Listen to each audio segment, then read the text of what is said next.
And I now invite Ms. Adila Hassim to address the court. South Africa contends that Israel has transgressed Article 2 of the Convention by committing actions that fall within the definition of genocide.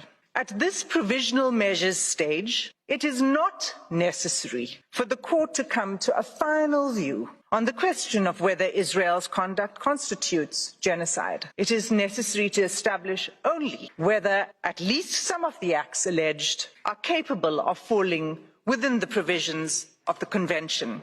The first genocidal act is the mass killing of Palestinians in Gaza.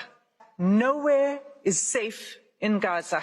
In the first 3 weeks alone, Israel deployed 6,000 bombs per week.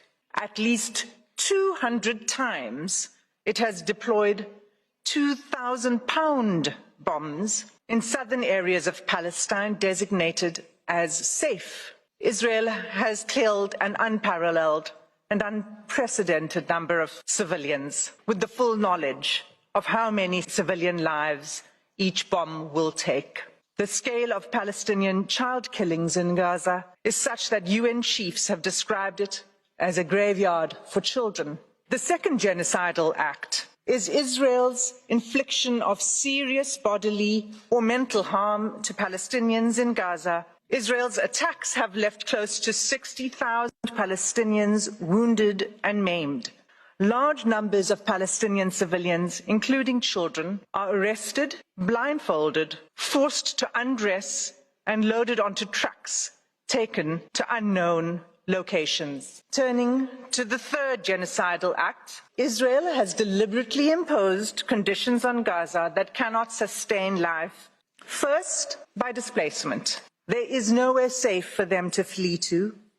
Those who cannot leave or refuse to be displaced have either been killed or at extreme risk of being killed in their homes. Entire hospitals were required to evacuate even newborn babies in intensive care. The order itself was genocidal. Houses and infrastructure, I quote, have been razed to the ground, frustrating any realistic prospects for displaced Gazans to return home.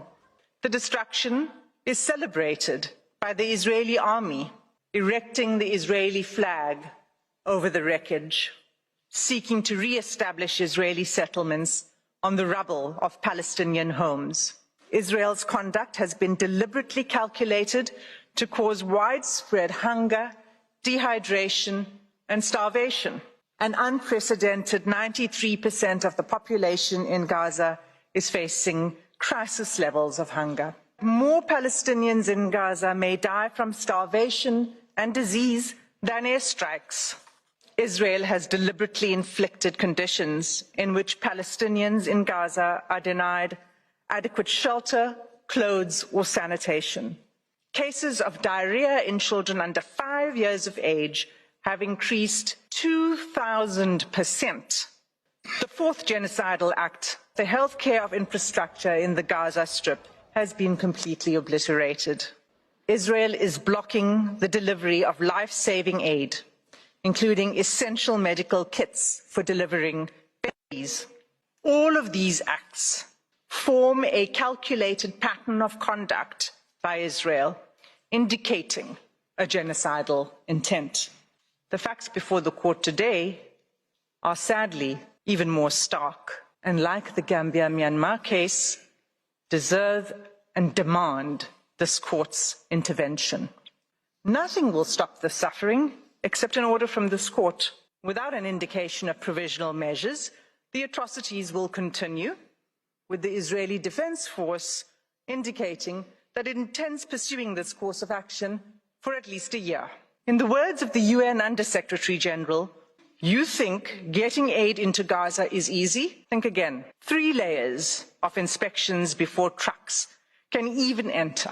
Confusion and long queues. A growing list of rejected items. The fighting must stop. That concludes my section on the genocidal conduct of Israel. I thank you for your patient attention.